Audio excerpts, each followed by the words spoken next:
ఇల్లు.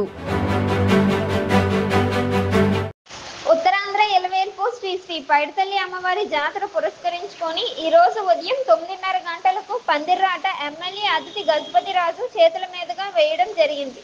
ఈ కార్యక్రమంలో ఆలయ పూజారి భక్తులు పాల్గొన్నారు. ఈరోజు శ్రీ శ్రీ శ్రీ పైడితల్లి అమ్మవారు జాతర అనేది మనం ఈరోజు పందిర్రాట వేసి మనం మొదలు పెడుతున్నాం. ప్రతి సంవత్సరం ఏ విధంగా అయితే ఆనువాయితీగా జరుగుతుందో అదేవిధంగా ఈసారి కూడా పందిర్రాట వేసి ఒక జరుగుతూ ఉంది. అయితే నిన్నే కొత్త కలెక్టర్ మన విజయనగరంకి వస్తున్నారు. అయితే ఆ కొత్త కలెక్టర్ చేతుల మీద అలాగే మన ఎగ్జిక్యూటివ్ ఆఫీసర్ శిరీష గారి చేతుల మీద అదేవిధంగా అన్ని డిపార్ట్మెంట్లు కూడా కలిసి అద్భుతంగా ఈసారి మనం ఫెస్టివల్ నిర్వహించాలని కోరుకుంటా ఉన్నాను.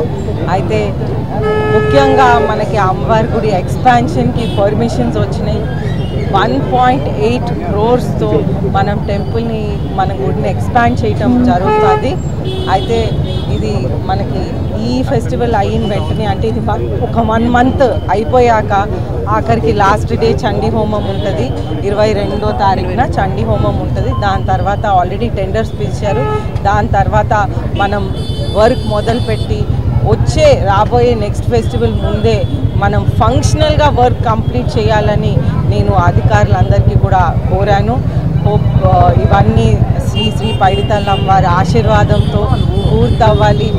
అలాగే భక్తులందరూ కూడా వచ్చి వారి ఆశీస్సులు తీసుకొని ఎప్పుడైతే 6వ తారీఖున 7వ తారీఖున మనకి అమ్మవారు జాతర ఉంటుందో ఆ రోజు అందరు కూడా వచ్చి ఉత్తరాంధ్ర మొత్తం నుంచి వచ్చి ఏ విధంగా ప్రతి సంవత్సరం వారి ఆశీర్వాదం తీసుకుంటారో అదేవిధంగా కూడా భక్తులందరూ వచ్చి ఆశీర్వాదం తీసుకోవాలి.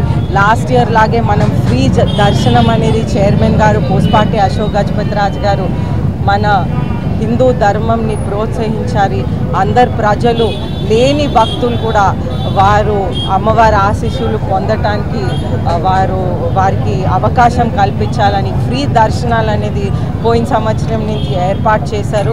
అదేవిధంగా కూడా ఈ సంవత్సరం కూడా ఫ్రీ దర్శనాలు అనేది ఏర్పాటు చేస్తూ మన ఊరు పండుగని మన ఉత్తరాంధ్ర ఎలవేల్పు ఆశీర్వాదం తీసుకుంటూ మనందరి పండుగని అద్భుతంగా దేవుడు నడిపించాలని కోరుకుంటూ సెలవు తీసుకుంటాను.